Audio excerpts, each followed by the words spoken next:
All right, I'll just start off by saying I'm excited to be here. I've waited about 7 years to have an opportunity to get back with coaching with Joe Brady, so I'm fired up about that, and I'm ready to get going. So, open up to questions.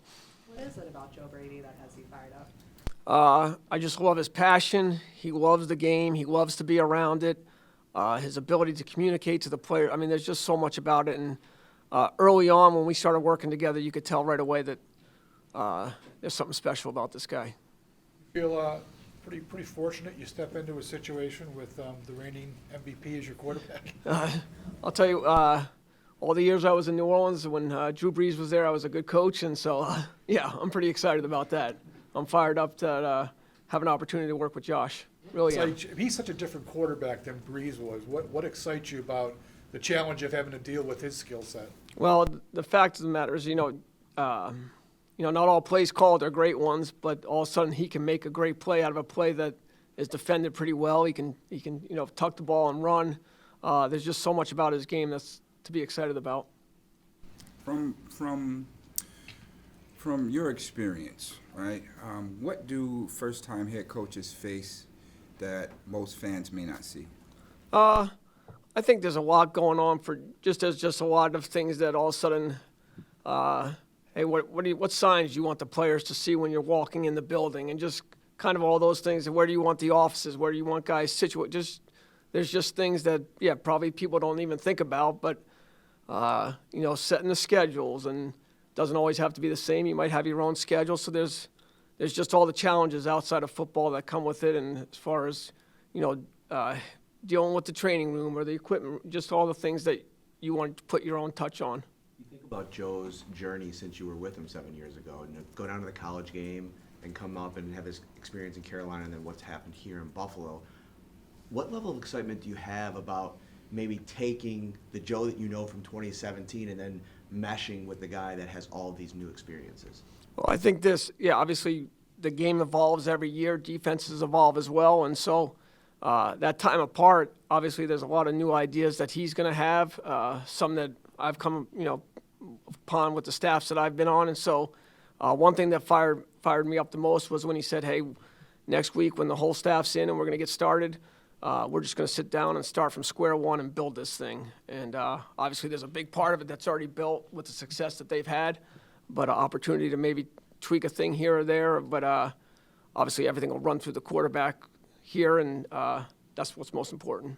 When Joe's going to call plays, I mean, Yes. That's been a big thing in saying, what's your role in that? Because I think a lot of times maybe there's a thought that it's autonomous, it's the one guy calling the plays. What's your role? What are the other coaches? Well, I think the main role for him is, I did this a lot of years with Sean Payton, where he was the play caller for the majority of the years. But I think the main thing is when you talk about things that might come up with the head coach that he's got to deal with, and he's not able to be in the room, that the message that he wants portrayed, whether it's to the coaching staff, the team, whoever, that I'm portraying the exact same message that he would want the players to hear. Maybe how are we running this route? How are we blocking this scheme? But he wants to make sure that the communication is as if he was in the room saying it. What makes for a good wide receiver room in your eyes? I think that there's got to be some multiple guys, and like each receiver might have a different, let's just call it a different route tree or a different thing that they bring to the table. So each receiver is not going to be great at every route. Maybe this receiver's great in the slot, and he can do some of those things. But I think the important thing for the room is, when you have the room, is your ability as a coaching staff is to make sure you're putting those guys in those spots where they can have success, and you're not asking them to do things that maybe aren't their specialty. But you're always looking for, in an ideal world, you're always looking for size, speed. But I think that, when you come across with the whole group, it's really saying, okay, who fits our scheme, and how do those players fit our scheme? When Joe left New Orleans, he hadn't called a play yet. Curious what your advice was when he went to LSU, and what you've thought of just the evolution you've seen from him as he's ascended, become a play caller. He's been doing this now for several years. I'll give you a couple stories. So early in our time in New Orleans, we interviewed him, and when we interviewed him, we kind of knew right away he needs to be in the quarterback room. just hearing him talk, the way he communicated, could paint a clear picture.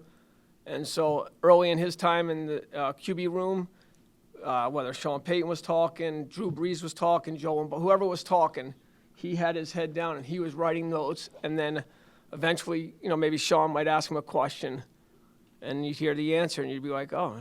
And so then the questions became more and more, and because he could create, he had knowledge of the game and he could create such a good picture of with his communication. And then that first off season in New Orleans, I got a call from Ed Orgeron. He says, hey, will you come down and speak to our staff? And I want you to speak about red zone. I said, yeah, sure, I'll come. And he said, hey, can you bring a pro personnel guy that can talk about like how you guys evaluate talent and like what you're looking for? And do you have anybody in there that can talk about RPOs? And I was like, well, we got a young guy, because it wasn't something that we were doing in New Orleans at the time. And we went down to LSU. I did my little bit with the offensive staff. The pro personnel guy did his thing, and then all of a sudden it was his turn to talk. And when I tell you, the whole building was in there, and I was kind of like, oh, we were just the opening act for this guy, for this rock star. And I'm telling you, I started taking notes, just listening to him talk, and just, you knew early on that this guy was going to be pretty good. You were very instrumental in Alvin Kamara's development, right? You got a star running back here in James Cook. How would you help him evolve into, that type of back? Well, I think he's probably already proven that he's done some of those things, right? He's pretty good. So maybe my goal is just not to screw him up. But no, he just any great player wants to. Hey, what is something that you might see, and then you just give him a little coaching point, or have an opportunity to talk to him and visit with him, and but just anything that he might be able to use, whether it is something that hey, Alvin used to do this or whatever. But I think I'm real excited about the player. What do you think? You think about Alvin, and he's such a big part of the run game, but also the pass game. How do you go about getting somebody who has that skill set? When they drafted James, they talked a lot about his ability in the passing game. Get him more involved in producing in that part, especially being a valve for Josh. Yeah, I think that part of that may just be as a coaching staff giving him those opportunities, but then as you're game planning during the week, you're making sure that hey, there's enough in there for him that those opportunities are going to happen. And so there's some teams where you might feel better about your matchups inside with your running backs and your tight ends as opposed to on the outside. And then there's some weeks where, so I think it can vary week to week, but just, giving him those opportunities, getting the ball in his hands and, letting him.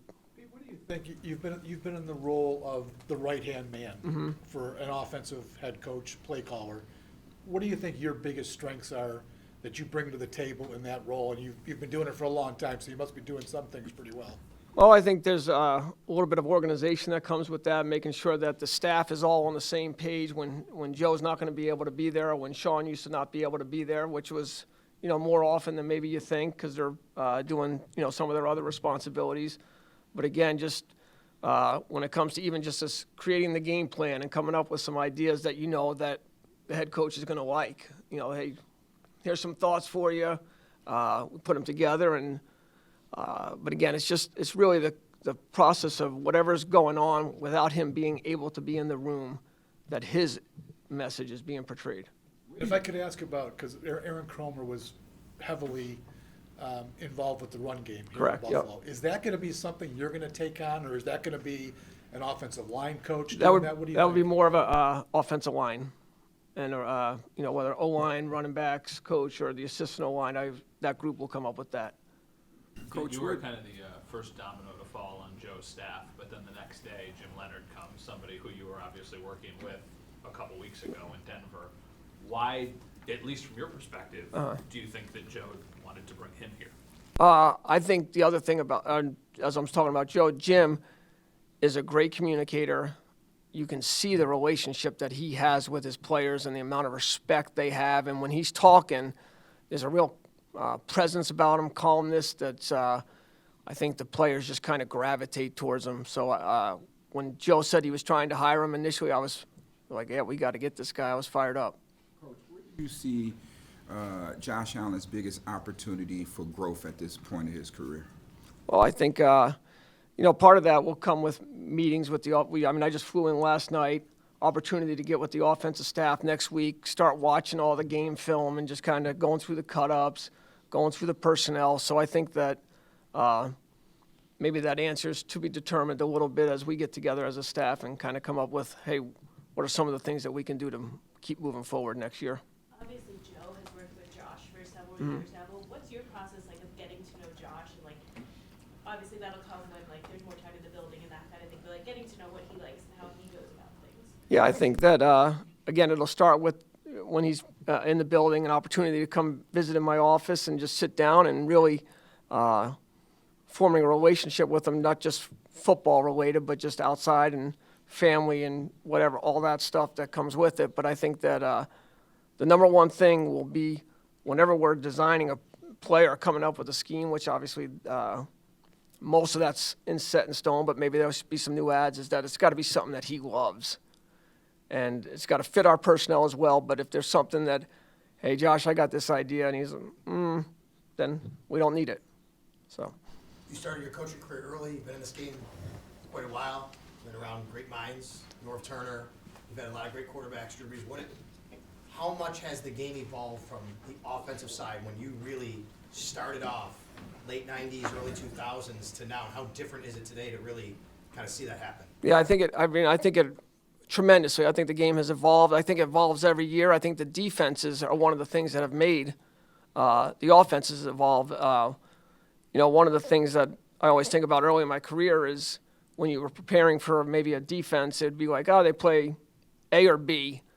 And now it's like, well, they play A 22% of the time, B 19%, and now all of a sudden, so you're having to design some plays that are a little bit, let's just call them more catch-all than maybe being able to actually target the defense, because the defenses have evolved as well. From your perspective on the offensive side, what's something that's been a big change? Like maybe like the tight ends and the way they're used, running backs out of the backfield. What's kind of been a big change for you in the way it's evolved over the Well, years? one thing that I always think about is the, when we were with Drew in New Orleans for all that time, pocket passer for the majority. He wasn't often, he was not getting out of the pocket and making plays with his legs. If he was getting outside the pocket, usually it was with his arm. I feel like a lot of the quarterbacks in this game now today, not only are they getting out of the pocket and making plays with their arms, but they're making some big plays with their legs for sure. How does your background influence how will Coach Brady evolve as a head coach here?